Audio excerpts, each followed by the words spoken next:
What's going on, guys? Ryan Cunningham here, better known as Line Edits, and I got a quick little tutorial for you that has been asked a lot, and it's based on Twixtor, but it's not how to use Twixtor.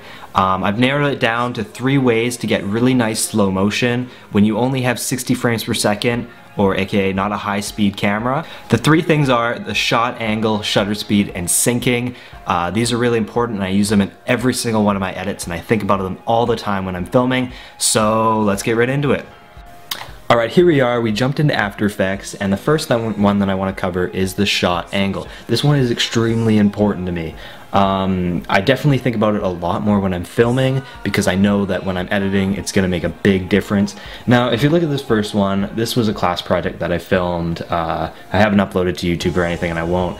But you can see that there's lots of foliage, they're in a forest, and yeah, it's kind of a different type of shot, but you can see that behind. So basically the shot is the guy's punching him, obviously fake punching, so he misses very far away. They're not professional actors, but you can see that there is a lot of motion blur up when his hand is going past the trees in the background. There's a lot of things that are dragging behind that, and that is caused because all the tiny little branches, they're really easy to get warped with Twixtor. Twixtor is all about warping and meshing each frame by frame into one so that you get a smooth thing. But when you don't have a lot of frames, it can warp and skip.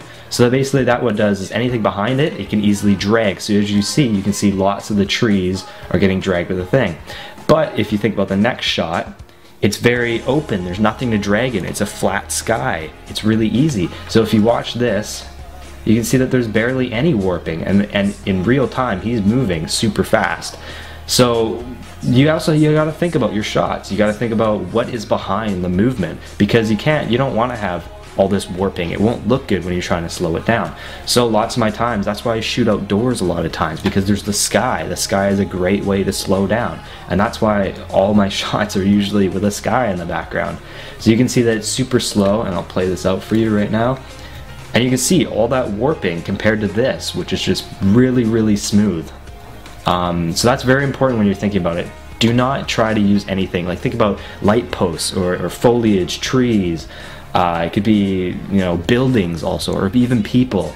There's all these things that you should think about, because when you slow it down, you don't want to have this warping sort of effect. I didn't end up using this shot because of that. I didn't think about it at the time. I don't know why I didn't think about it, but this, I was thinking about it when I was shooting it. I was thinking he's going to be moving super fast, I'm going to need to slow it down.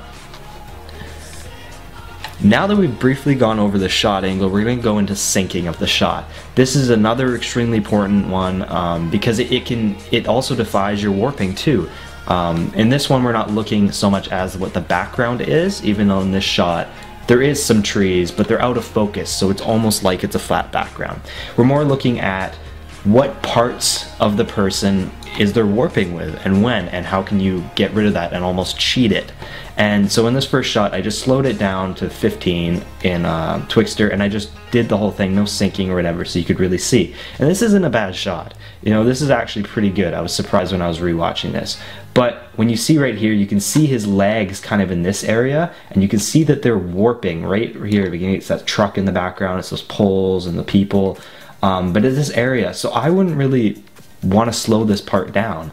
To me, you don't need to see that. So if I was syncing with the music like I did with this part, we don't have any music, but you can see that I skip and I go super fast past this part, and then I slow it down up here. So you don't even see what happens in that area that we were just talking about. And that's basically cheating the viewer. I mean, you can hide those things just by speeding up and slowing down to the beat of the music. If you don't have music, obviously it's going to be a lot more difficult, but if you are syncing it to the music, think about these things, that how can you, when you're syncing to each beat, what parts can you skip almost, if this is making any sense. So go back and look, and also you can also see this part right here where his legs are coming down. You see this insane warping here on his feet when they're coming down, and you see right on that garbage can, and that his feet are coming, that they're moving too fast for the 60 frames. And if you look onto this one, I went super fast past this area, so you can't even see it. And that's a great way of cheating. But then you can also look at the parts that I did slow down, and this is when he's really tucked together, so there's not a lot of hands or fingers or feet kind of flailing sort of thing. He's really tucked together as kind of like a one ball, and that's a lot easier. One solid thing is a lot easier to slow down rather than like fingers moving pretty fast. And so you can see, even in this full shot, there isn't any warping until his feet come down, and then there's no warping here. So what I really want to show is that parts where there's no warping, because that makes it seem like this is a really high-speed camera and that the frames on it are super high. That's how I get the such smooth, but really it's not. So as you can see, that's how you sync it, and you just got to think about these things. When does it warp, and how can you cheat that almost for the viewer? So the last thing that I want to jump into, which might even be the most important one of the three, is the shutter speed. Now I say this is important because it can affect everything. It can affect the shot angle and the syncing. Because if you don't know what a shutter speed on a camera is, it's basically how fast the shutter opens and closes, okay? And when you think about it, say I move my hand like this across the camera, or go closer, about like that. If I have a really slow shutter, it's gonna open and it's gonna close. So when I go like this, it's gonna get the full motion and the full blur. Now if I have a really fast shutter and it goes like super fast, you can have it like 1/10,000th of a second, so way faster than that. But you know what I mean. If it opens and closes super fast, it's gonna get a shot, shot, shot, shot, shot, shot. It's gonna get more crisper images. It's not gonna have that blur. So when you zoom in here and you check out little things like, say, that pole right here, you can see that it's not a crisp image. It's blurred. It's because the camera's moving and that shutter speed is so low that it gets that one shot. It's open for too long.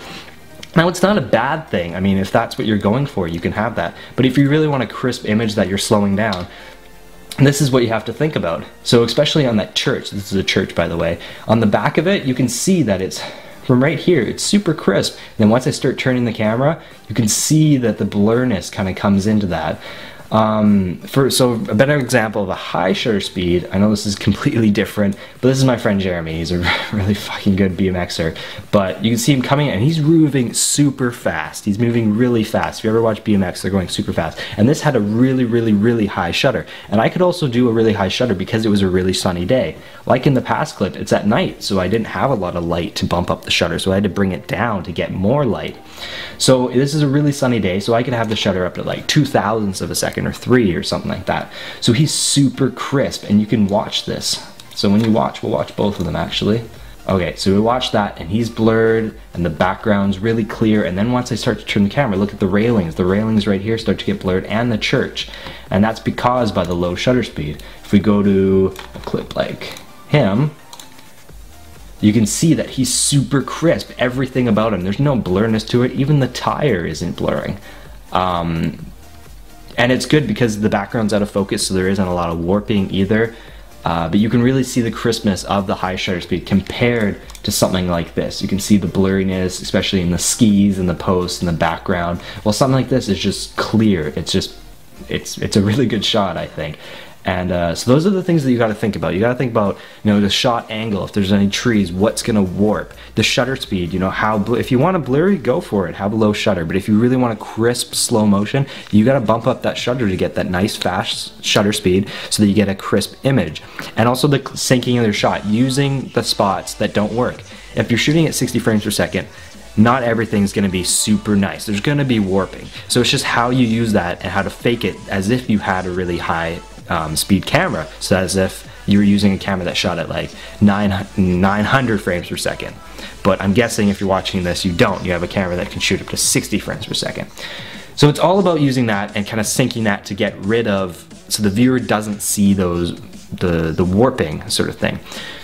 So hopefully this kind of made sense to you. I tried to go over it really fast and I don't have a lot of time to do this, but those three things, shot angle, shutter speed, and syncing, are extremely important and you should start thinking about them. Any more tutorials that you want to know? I want to start doing tutorials on a weekly basis, but I can't really come up with ideas on what to do, so throw them in the comment section or inbox. Let me know what you think about this one. I know it's kind of a vast subject to cover and there's a lot of talking and stuff, but if you need any questions, just write them in the comments below and I'll get back to you. Thanks for watching, I appreciate it, and talk to you guys later. Peace.